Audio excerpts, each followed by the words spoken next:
Okay. And away we go.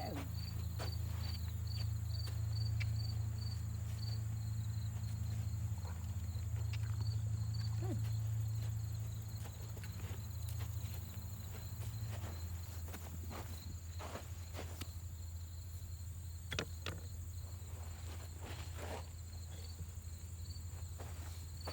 Okay. When we work a horse in hand, there's many different ways that you can go about doing it, depending on what you're trying to accomplish. Today, I'm going to work a little bit of some releasing of the base of the neck and flexions and tying in some diagonalization. So when you hold your line, I tend to actually put it over my shoulder because there's a lot going on.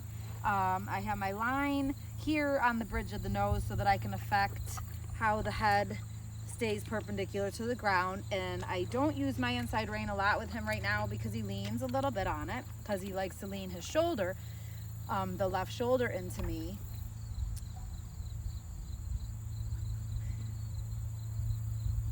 And so we're going to allow him to have freedom of the left side so that he can move away from me and fill up into the outside.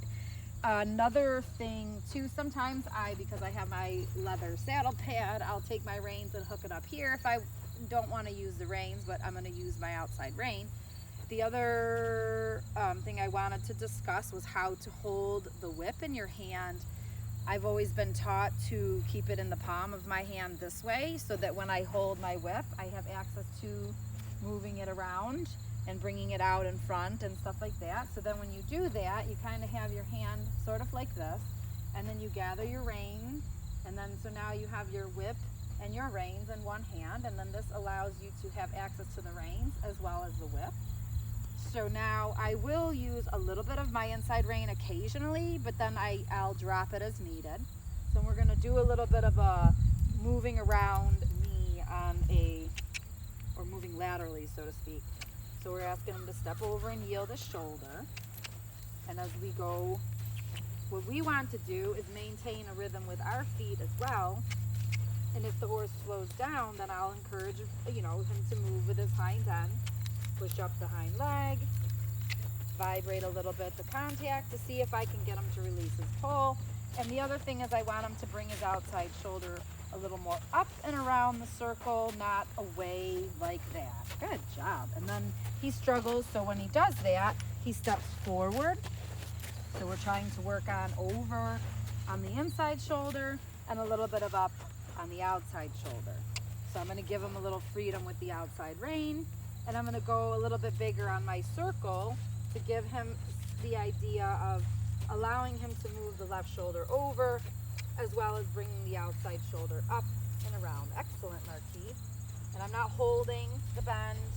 Here he's stretching, so I have to be careful. If he stretches too low, he's going to tip and then fall over the outside shoulder, so we don't want that to happen. So then again, it's hard to do lots of things at once and talk.